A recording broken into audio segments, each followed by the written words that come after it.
อยู่คนเดียวเลยเขาทำงานจะออกกันไม่ได้อยู่ไม่ได้ไม่ได้เรื่องข้างไหนบ้างเรื่องเอาไปเช้าโอ้ยเจ้เอาเรื่องตัวนั้นตัวท้องเลยนะเอาออกสิ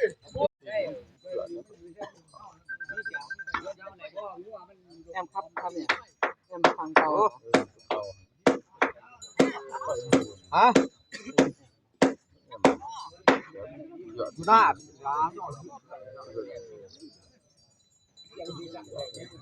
เพื่อนบ้างหล่ะถอดตรงนั้นก็จ้า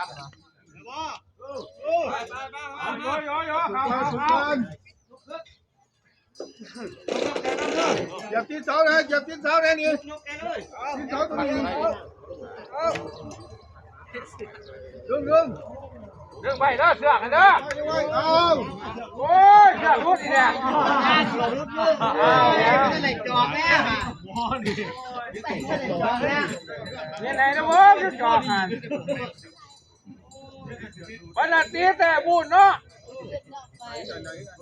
เล่นน้ำเสียเว้ยเล่นน้ำยศแค่เนี่ยใช่พี่ท่านจอกแม่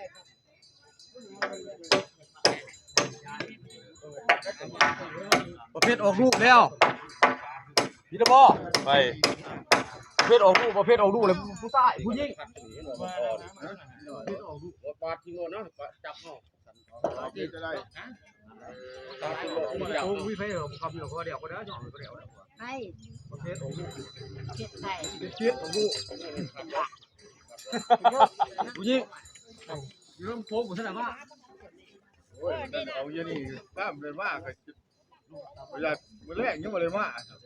ปกติเลยออกแล้วหรอกแต่ไม่หรอกตอนขับฉันจะมาเยี่ยวก็โอ้ยแต่ว่าปกติได้อยู่ครับปกติมืออื่นบนเยี่ยวของเก่าแหละมันโค้งฉันจะมาเยี่ยวมันปล่อยมากมันเยี่ยวยังน้อยยังเยี่ยวซับเถื่อผุน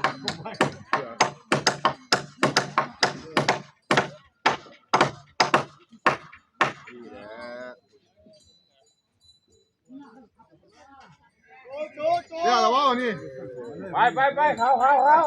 ไปเก่าอยู่แล้วย่อไปน้ำการฟอมกันด้วยแต่ว่าคอยไปเห็นแง่ไหนไปสัญญาไปคนจะเบิ่งหัวเสาดึงแนวหัวเสากลางงานหันมันจะไม่ออกไปขโมยเดี๋ยวผมว่าตอนนี้ครับดึงแนวอยู่บนเรือแน่ไม่นะพี่น้อยอยู่บนเรือจ้ามันกรอบพวกนี้สิ